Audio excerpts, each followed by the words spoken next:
Alors ce déconfinement ça se passe ou ça se passe?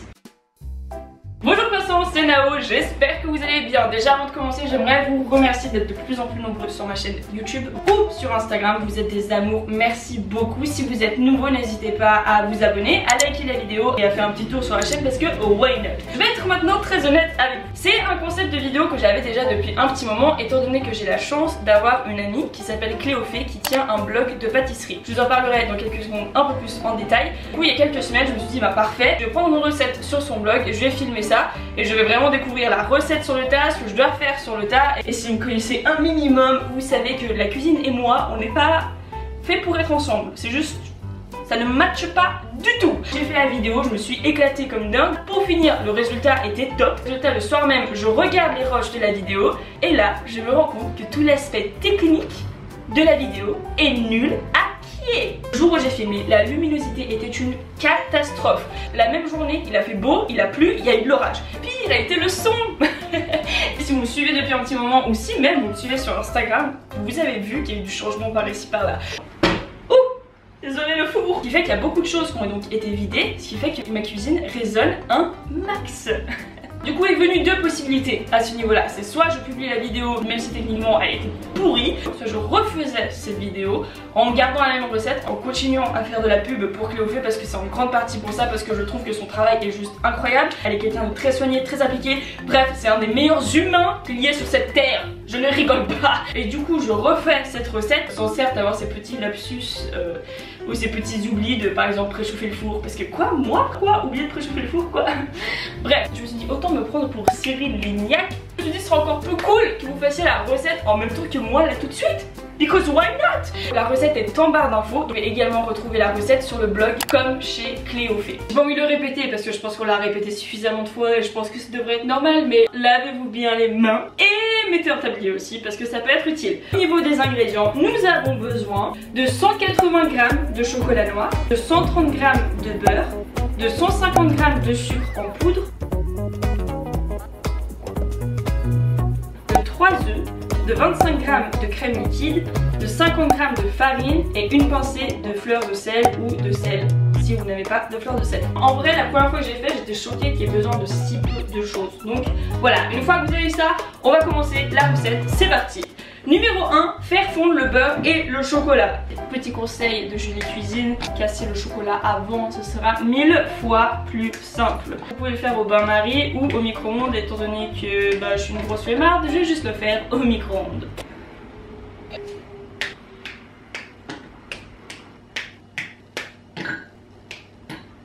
Ça va votre vie sinon. Bam, et let's go, tout le micro-ondes.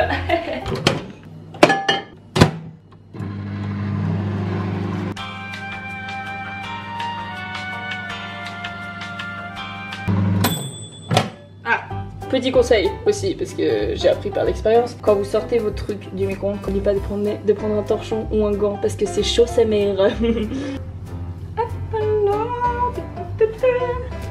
C'est parti, on fait le chocolat.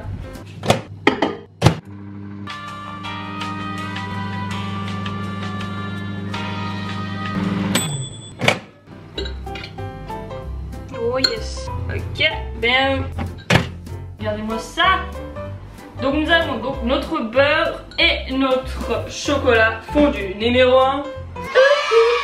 Une fois qu'on a ça, je viens de me souvenir d'un truc, il faut qu'on préchauffe le four. C'est ça que j'ai oublié la dernière fois. Préchauffez votre four à 180 degrés. En fait c'est 200 degrés, mais c'est pas grave. Ouais, faites-le à 200 degrés. Hein. Étape numéro 2, si je me rappelle bien, c'est... On va arrêter de faire avec le rappel bien parce que... Oh, tu t'es prise pour qui, Naomi? Fouettez les œufs et le sucre ensemble. Donc c'est parti. La pâte à sucre, là-dedans. Youp. Également les petits œufs. C'est ça que je dois faire, hein?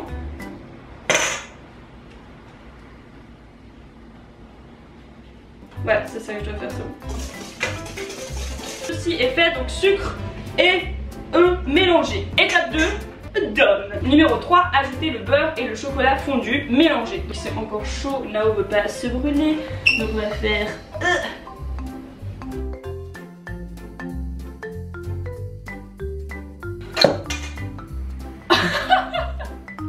Ouh, baguette. Bon, ça va, c'est mignon. Pourquoi Cyril Lignac, ça lui arrive jamais ça en direct à la télé? Parce que lui il est doué. Voilà, maintenant que vous avez mis le beurre et le chocolat fondu, vous mélangez. Est-ce que vous pouvez déjà sentir que ça sent bon chez vous? Oui! Maintenant, ajoutez la crème liquide. Mélangez. Et quand vous avez fait ça, vous ajoutez la farine et la pincée de sel. Hop. Ouh, ça a l'air bon. J'ai un problème avec mon câble derrière, faut pas. Que Cléophée, je serais fière de moi là. Regardez-moi ça. Waouh! Ouh, regardez, regardez, regardez. Et voilà, aussi simple que ça, votre pâte est prête. Est-ce que c'était pas genre super easy? Ouais, même moi je suis choquée. Ce que vous allez faire, c'est que vous allez prendre un plat à moule. C'est pas ça qu'on dit, un moule. C'est que vous allez prendre un moule à muffin, un petit gâteau, à tout ce que vous voulez. Avant de mettre votre pâte dans votre moule, vous allez d'abord le beurrer pour éviter que ça colle. Donc let's go, c'est parti, on se prend pour Picasso. Parti au montage musique classique.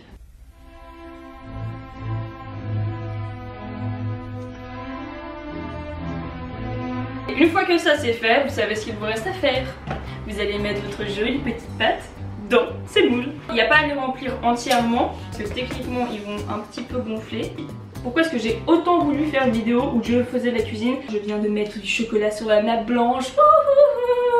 Alors voilà, j'ai la chance de connaître Cléophée personnellement depuis un petit moment maintenant. Pour ceux qui ne le savent pas, je suis partie donc 1 an et demi en Californie du Nord. Pendant 1 an et demi, j'ai pas du tout vu les potes avec qui j'étais ici. J'avais certaines de leurs nouvelles. En partant, Cléophée étudiait le droit. Quand je suis revenue 1 an et demi après, Cléophée me dit ah bah en fait j'ai commencé à faire un apprentissage en pâtisserie sur Genève. J'étais en mode what? C'est trop cool. Ce que j'aime beaucoup avec elle et sa manière de faire, c'est qu'elle se dit pas juste ah ouais j'aime faire des gâteaux et puis voilà quoi. Non, il y a un art derrière que l'on peut voir. Et ce qui est encore plus cool, c'est qu'elle s'est pas juste dit j'aime faire des gâteaux. Non, non, non. Elle s'est dit j'aime faire des gâteaux et j'aime faire de la photo. Et du coup, je vous invite aussi également, en plus de son blog, à la suivre sur Instagram. Sauf si vous faites un régime. Très mauvaise idée. Très mauvaise idée. En plus de juste donner des recettes, elle prend en photo ce qu'elle fait. Elle a un style qui est à elle, qui est très particulier. Et je trouve ça juste top. Donc s'il vous plaît, juste allez checker l'ami Cléophée, ok, prenez ses recettes, essayez, et quand vous le faites, n'oubliez pas de vous amuser, de prendre des photos et de l'identifier dans ses stories. Et si vous faites en particulier la recette du fondant au chocolat, ouais, identifiez-moi aussi parce que j'ai envie de voir ce que vous faites. Ok, donc quand vous êtes là, vous savez ce qu'il vous reste à faire. Vous les mettez dans le four. Four que cette fois-ci, vous n'avez pas oublié de ne pas préchauffer. Ça va être chaud. Et sans rire, franchement ça va être la recette que je vais faire à chaque fois que les gens vont m'inviter chez eux. Parce que oui, je suis passée à un stade de ma vie maintenant où quand les gens m'invitent, je dois moi apporter quelque chose. Pas ma maman, moi. Et du coup, ben voilà, les gars, si vous m'invitez chez vous, je l'ai pas dit, c'est peut-être un détail très important. Vous laissez ça dans le four entre 10 et 15 minutes, un peu plus si vous voulez qu'il soit un peu plus dur. Mais le but d'un fondant au chocolat, c'est qu'il soit un minimum fondant. Donc voilà. Regardez-moi ça! Ils sont trop mignons! Waouh! On dirait des petits cacas, mais c'est chou! Oh là là! Regardez-moi ça. Bon, je l'ai défoncé en fait en bas. Génial. Et voici, chers amis, des petits fondants au chocolat. Enfin bref, merci beaucoup d'avoir suivi cette vidéo. N'oubliez pas d'aller checker les Instagram et le blog de Cléophée. Tout sera en barre d'infos. N'hésitez pas à vous abonner, n'hésitez pas à commenter, n'hésitez pas à me dire ce que votre recette a donné. Je vous fais de gros bisous. On se reparle très bientôt. Bye!